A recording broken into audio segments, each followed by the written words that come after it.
ಇನ್ನೊಂದು ಸೋಷಿಯಲ್ ಮೀಡಿಯಾದಲ್ಲಿ ಒಂದು ಚರ್ಚೆ ಆಗ್ತಾ ಇದೆ ಸರ್, ದಿನಕರ್ ಸರ್ ಮತ್ತೆ ದರ್ಶನ್ ಸರ್ ಒಂದು ಸಿನಿಮಾ ಡೈರೆಕ್ಷನ್ ಮಾಡ್ತಾರೆ, ಜಯಣ್ಣ ಅವರ ಪ್ರೊಡಕ್ಷನ್ ಎಲ್ಲ ಸಿನಿಮಾ ಬರುತ್ತೆ ಅನ್ನುವಂಥದ್ದು ಒಂದಷ್ಟು ಚರ್ಚೆಗಳು ಆಗ್ತಿದೆ. ಇಲ್ಲ, ಪ್ರೊಡಕ್ಷನ್ ಬಗ್ಗೆ ಅಲ್ಲಲ್ಲ, ಪ್ರೊಡಕ್ಷನ್ ಬಗ್ಗೆ ಇನ್ನೂ ಆಲೋಚನೆ ಮಾಡಿಲ್ಲ. ಯಾಕಂದರೆ ದರ್ಶನ್ ಜೊತೆ ಸಿನಿಮಾ ಮಾಡೋದಂತೂ ಕನ್ಫರ್ಮು.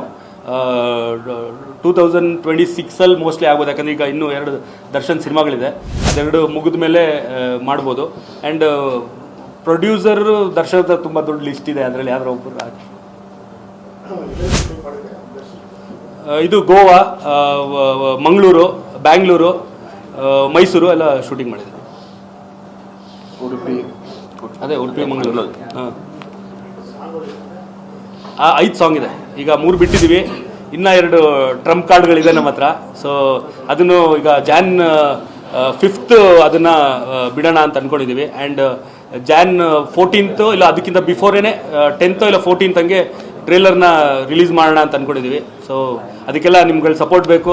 ಹೆಂಗೆ ಸಾಂಗ್ಗಳಿಗೆ ಪ್ರಮೋಟ್ ಮಾಡಿಕೊಟ್ರಿ ಹಂಗೆ ಹತ್ರ ನಮ್ದೆಲ್ಲ ಕಂಟೆಂಟ್ಸ್ನು ನೀವು ಮಾಡಬೇಕು. ಆ್ಯಂಡ್ ಅದಕ್ಕಿಂತ ಬಿಫೋರ್ Jan 1st ಒಂದು ನಾನು ವಿರಾಟ್ ಒಂದು ಇಂಟರ್ವ್ಯೂ ಮಾಡಿದ್ವಿ, ರಾಯಲ್ ಟು ರಾಯಲ್ ಸಿಟಿ ಅಂದ್ಬಿಟ್ಟು. ಅಂದರೆ ನಂದು ಜರ್ನಿ, ವಿರಾಟ್ ಜರ್ನಿ, ಆ್ಯಂಡ್ ನಾವು ಮೈಸೂರಲ್ಲಿ ನಮ್ಮ ಫೇವ್ರೇಟ್ ಅಡ್ಡಗಳು ಯಾವುದು, ಯಾಕಂದರೆ ವಿರಾಟ್ ಮೈಸೂರವ್ರು ಆಗಿರೋದ್ರಿಂದ.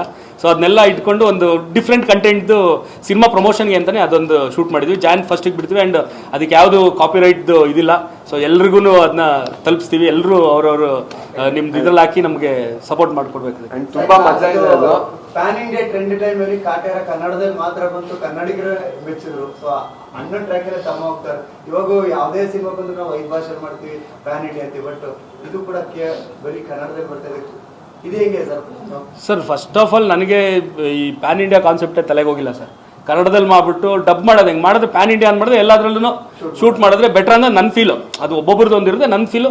ಇವನ್ ಒಂದಷ್ಟು ನಾವೀಗ ಕನ್ನಡ ಸಿನಿಮಾನ ತೆಲುಗಲ್ಲಿ ನೋಡಿದಾಗ ಲಿಪ್ ಸಿಂಕ್ ಆಗ್ತಿರಲ್ಲ ನಮಗೆ. ನಮ್ದ್ರಲ್ಲೇ ಲಿಪ್ ಸಿಂಕ್ ಆಗಿಲ್ಲ ಅಂದರೆ ಒಂದು ಸ್ವಲ್ಪ ನನಗೆ ಪರ್ಸ್ನಲಿ ಇರಿಟೇಟ್ ಆಗಿಬಿಡುತ್ತೆ. ಸೊ ಆ ಥರ ಮೈಂಡ್ಸ ಈ ಸಿನಿಮಾ ಮಾಡಿದಾಗ ನಾನು ಅದು ಪ್ಯಾನ್ ಇಂಡಿಯಾ ಮಾಡಬೇಕು ಅಂತ ಅಂದ್ಕೊಂಡಿಲ್ಲ.